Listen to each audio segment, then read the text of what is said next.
time. So definitely Elab, the favorites for this game, the favorites for this tournament. But SGH, an unknown entity, you never know. I always think the teams like that are coming into a tournament like this should maybe shoot for pocket strats of some sorts. And first ban Ricky by Elab, that's no surprise. I thought that was going to be the first ban in the first game, and no one ended up banning it, period. And let's see if HGH are comfortable with the meta. A Lifestealer, that's also a pretty popular ban these days. And what's Elab gonna follow this up with? Probably, I mean, I was gonna say Faceless Void, but they go for the Night Stalker. Vision is key, so they ban a Rikimaru with his roaming pest-like vision, and Night Stalker with his Aghanim Scepter vision. And let's see if HGH also follow through with the train of thought. They banned the Lifestealer, which could be an offlaner, but is usually a safe lane carry. Are they gonna ban another safe lane carry or another offlaner? We will see momentarily. Going into the reserve time slightly here, and it's an Invoker ban. Could be a insta-pick Beastmaster by Elab. I mean, they're happy that he got through. I do know that Elab do play Invoker both through the mid and on the safe lane with Radix if they had to. So, Lion, also a great pick to still be left in the draft. Like I mentioned earlier, the most picked hero in pubs these days is Lion. So that's pretty interesting. And what are they going to follow up with? I'm sure they know Elab are very good at countering hero picks, so they might want to hide, I mean, either their mid or their safe lane carry until later on in the draft. And there's a Tide Hunter, which is off lane and not exactly counterable. And a Rubik. I do know that GH loves to play Rubik. GH is a very versatile player. I mean, he plays like, we got used to him carrying Elab in a lot of the games in previous tournaments, but he loves to play IO and he loves to play Rubik. And he's just salivating thinking about spell stealing that Ravage already. Slardar ban. That makes sense. So far I am relatively, and a Sven ban by Elab. I am relatively impressed with the bans of SGH. I think they're very competent and they know what's going on. They know what they're doing. 10 seconds remaining. Let's see if they continue. 5 seconds remaining. So far,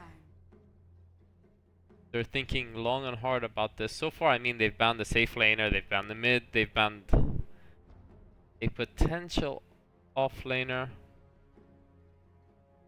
So, not exactly targeting a lane, but maybe targeting heroes they're uncomfortable playing against, or heroes they think are overpowered in this meta. Taking a lot of time on the fourth ban here.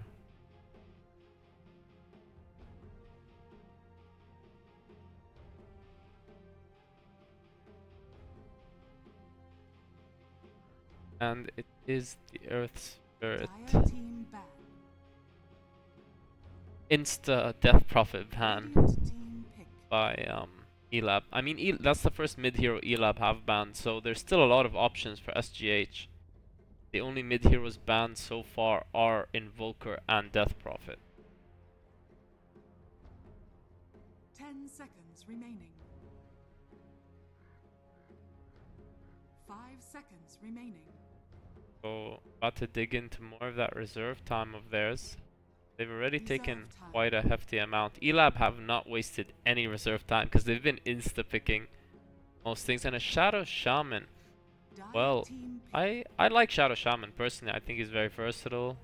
He's actually one of Bamba's favorite heroes. But very versatile, good at pushing, good at ganking. You know, you get him the blink dagger, another blink hex in your 10 team. seconds remaining. I think it's a good pick. 5 seconds remaining. But you'd expect Shadow Shaman to get more farm than Lion. Lion moves Reserve straight into the time. Gen 5. And that is another hero when it comes down to it. That Rubik has a lot of nice options to spell steal. I mean, he can steal right now Hex, another Hex, and Impale. I mean, he can steal Serpent Wards, he can steal Ravage, Mass Serpent Wards, Ravage, Shackles. I mean, there's just a lot of options for Rubik. GH must be excited right now, if it is GH that is going to be playing this Rubik, as I expect.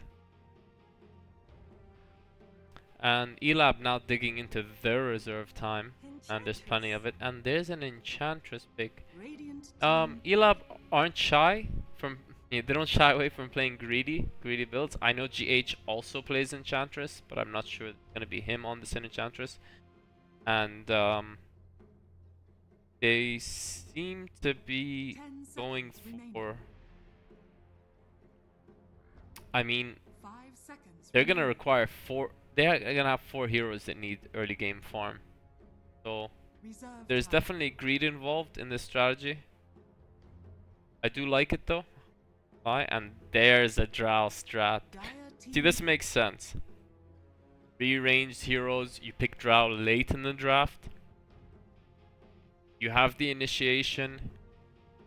You have stuns, you have lockdown. It makes sense, it makes sense. I mean, 10 seconds earlier in the remaining. tournament, I mean the first game of the tournament, Extremers, oh, and the Slark. Slark just hunts and eats Drow for breakfast. They're gonna have to, they do have the lockdown to deal with Slark, but they're gonna have to catch him before his Dark Pact is popped, and that's gonna be pretty difficult. Rajix is quite a good Slark player. I could tell you, I've seen it 10 firsthand. seconds remaining. 5 seconds remaining. For those of you that are wondering, our other game between Bouncy Bears and Disconnect is not gonna be streamed, but can be watched on Zora TV without commentary, however. If this game ends early, just like the previous one, then we will move on and cast that one.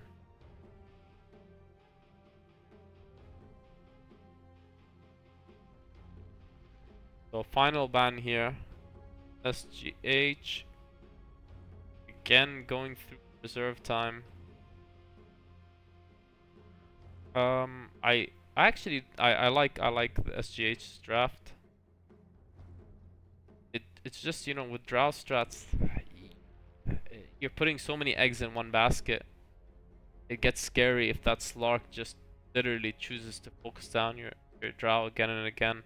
The thing is, they have enough stuns and lockdown that a Dark Pact alone isn't enough to keep Slark alive. So you can't just run in there, bully his way, and take out Drow. Like, he will get caught and he will get killed if that's the case. He needs support.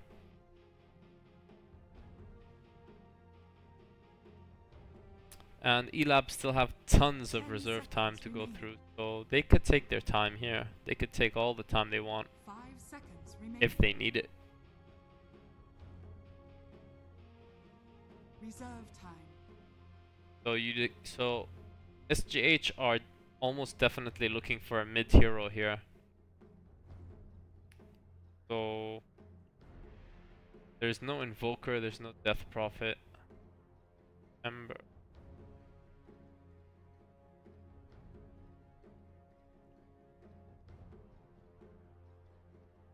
I mean, they went for the Dragon Knight because they were scared of the push.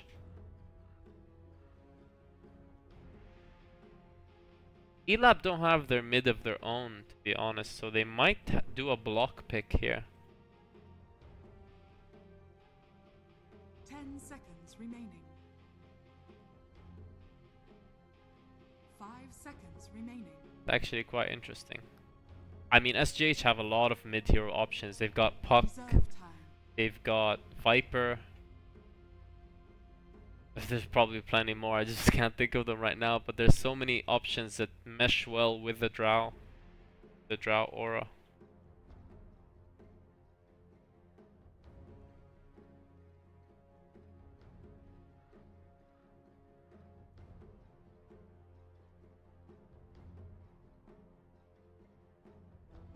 So let's see.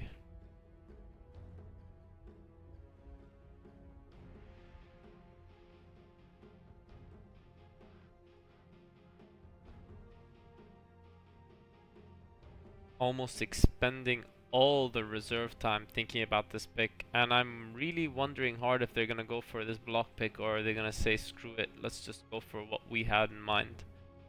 We're gonna find out any second now, and there's a Queen of Pain, which also would have fit in with SGH's draft.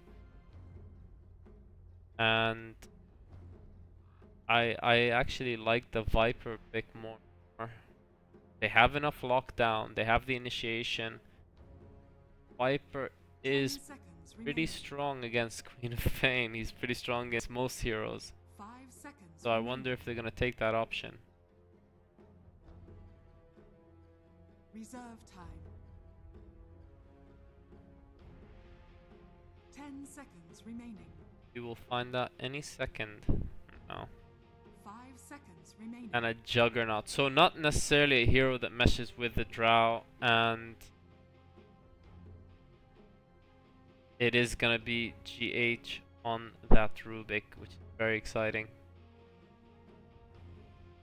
And I'm guessing that is a mid jug. So, introductions.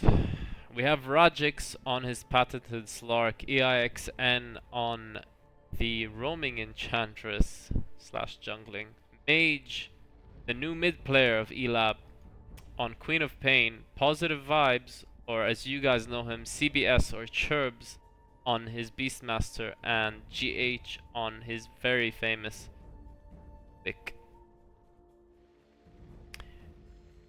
What is that? It's like a hedgehog or something. We have Ivan on his Lion, Meat Cuts on what I presume to be the mid Juggernaut. Yeah, I'm not sure if this Juggernaut is mid or safe lane. I mean, I doubt a Drow would want to go mid. Drow really needs a safe lane farm, so I'm guessing it's a mid Juggernaut, safe lane Drow, off lane Tidehunter, and another support Shadow Shaman, probably position 4.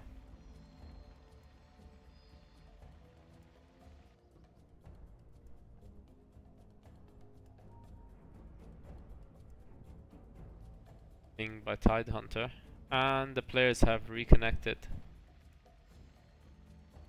Nick Salamander is the player on that Shadow Shaman, and he's in now.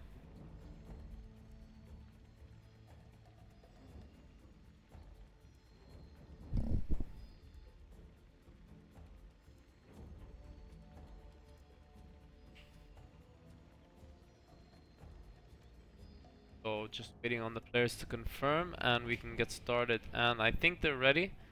Elab should be ready too, and we're gonna get this underway. There's the go from Rajix and EIXN. There must be an easier way to say this name. Aixin? I don't know. Ein. Let's call them Ein from now on. The X is silent, guys. Alright then. So, nothing out of the ordinary. Some sentries picked up. Looking to block some camps. Here. The That was good of you. a lot of slippers of agilities on HOA, and there's the smoke. They do have the better level 1 engagement here. And they are gonna catch Ein here. Ein does manage to make it out after breaking the smoke. That Enchantress move speed's just too fast. Well played by Ein. 30 seconds to battle. And Radchix is slowly, he's taking his time as he goes by. And GH is gonna harass from the high ground, insult to injury. Even puts Drow up on the hill. Oh my god, GH with the plays. Oh no, that's nasty. There is a way out of there now. There used to not be. Used to be stuck there for quite a while.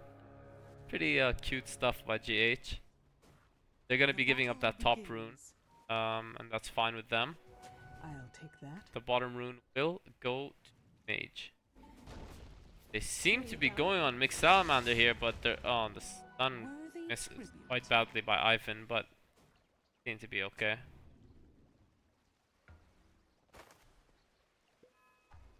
Right then.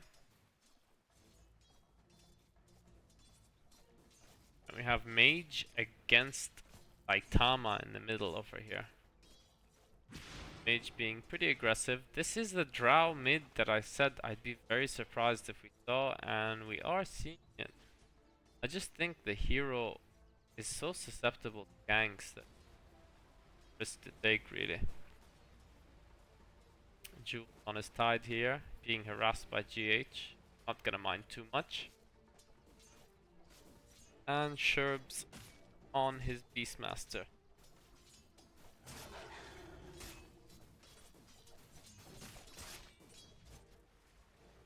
Here comes the roaming Enchantress, looking to punish Jules for staying in the lane and ignoring GH's warnings here. And he might actually be punished here. He's picked up, and yeah, he should go down here. This should be first blood. Jules overstaying his welcome, and Ein getting the first blood. And getting pinged by Slark. I think Radchix wanted that last hit. But I'm sure they won't mind. First blood's good for the team.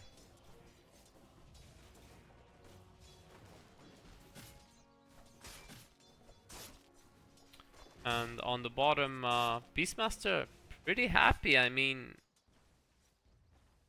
getting a lot of last hits in lane and not really feeling threatened by much. Defensive here, they're camped by their towers. Solo Beastmaster. Gotcha.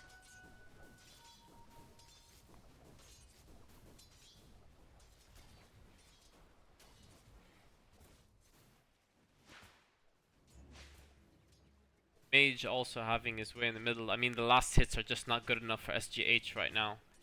They have to start pulling their weight a little bit more.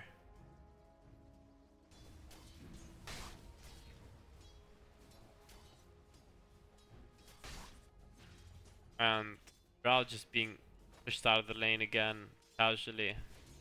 And Mage has his bottle now, so he could do this all day.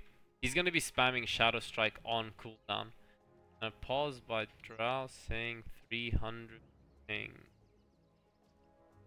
And herein lies the issues, guys.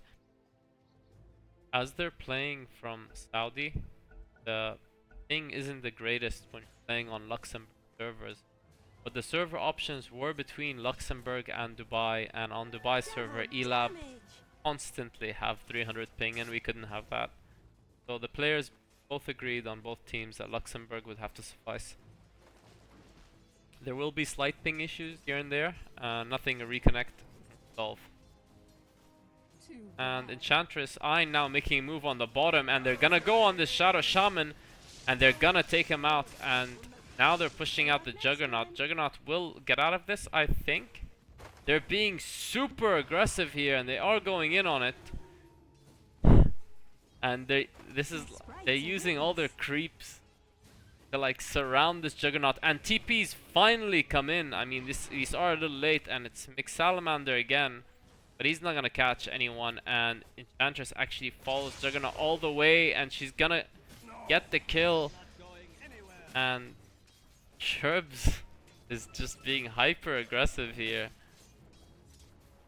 I mean, there was an air of superiority about that move. They did it just so confidently. They weren't afraid of being punished. borderline arrogance, but it pays off.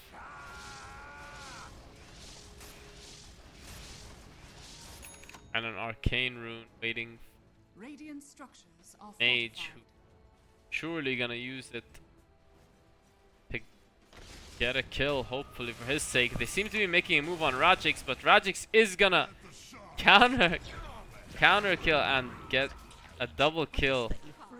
Well, Mage gets the last hit and gets pinged out by Rajix so many times. I think he wanted that one too. I think what we've learned so far, guys, is don't take last hits away from Rajix or you will get pinged. Lot. Radiant's top tower is under attack. So far pretty solid start for Elab, you could say.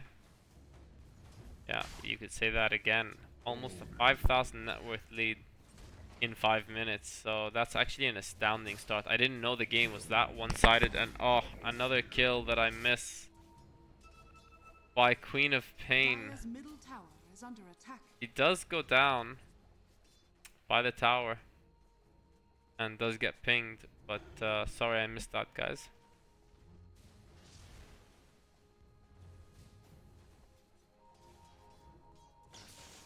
Yeah, she just blew up Drow and got killed by the tower pretty much. And Beastmaster gets a kill, a solo kill on Juggernaut. He uses his core to get it. So relatively simple stuff. Radiant's bottom tower is under attack. I'm actually not able to keep up with these kills because there's been 9 in less than 6 minutes, guys.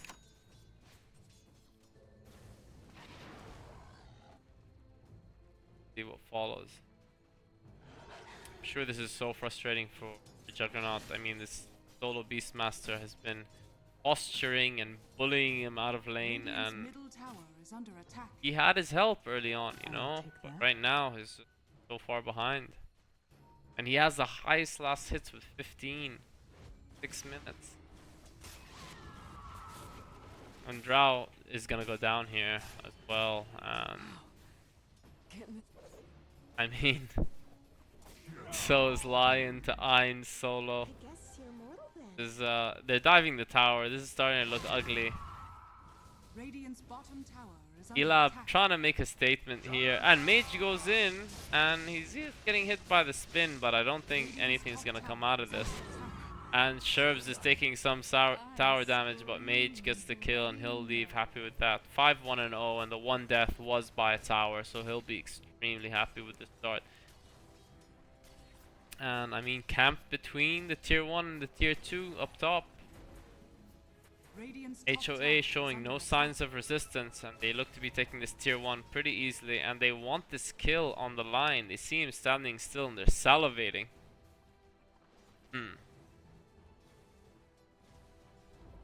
The line does come up here, and he is gonna die almost surely for this. Sherbs with barely any life still going for it. Mage gets the kill, Death comes and that's pretty patient and impressive by Elab. Dire's middle But it's tower all is too under easy attack. for them at this point. Lying concealed.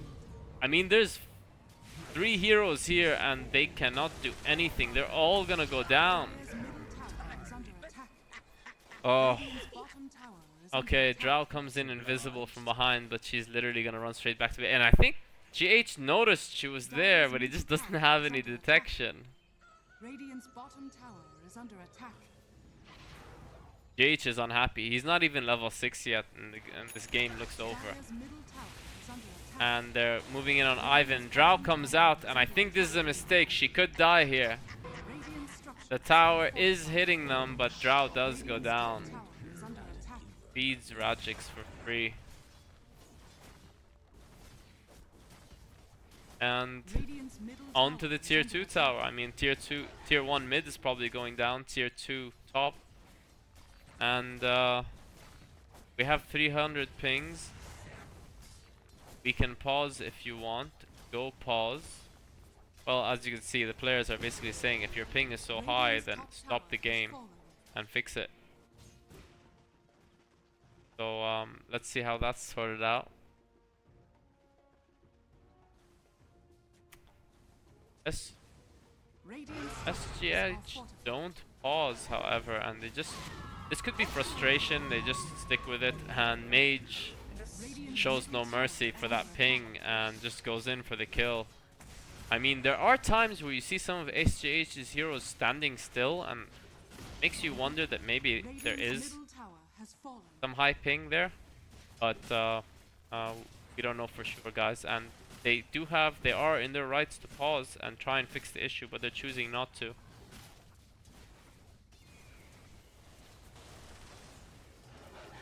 So yeah, I mean, you're taking out the tier 3 in under 10 minutes. That's a special kind of game.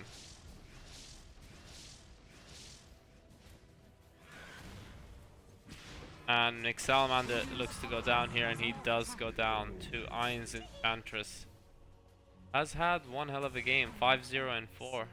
Every movement of hers has resulted in a kill. And this is domination from start to finish. I'm sorry for SGH fans out there and for SGH themselves if you're demoralized right now, but keep in mind you're facing a team I believe are good enough to play on an international stage, let alone one of the best in the mid. So there's no shame in that. And Jules taking heavy damage. He's gonna go down too. Does break out of it because of his Kraken Shell, and he can't even live through that. I mean, Rubik's Fate Bolt comes in and blows him up. And Mage is now purchasing items in his opponent's base, a Necro too, just to push and finish off this game. Yeah, I don't think they're pulling back. They're moving straight up to the top tower, and they're gonna take this out too. The Necro book is used. I'm expecting a GG called by SGH any second now. They are waiting in base. I'm not sure if they are talking to themselves about things right now.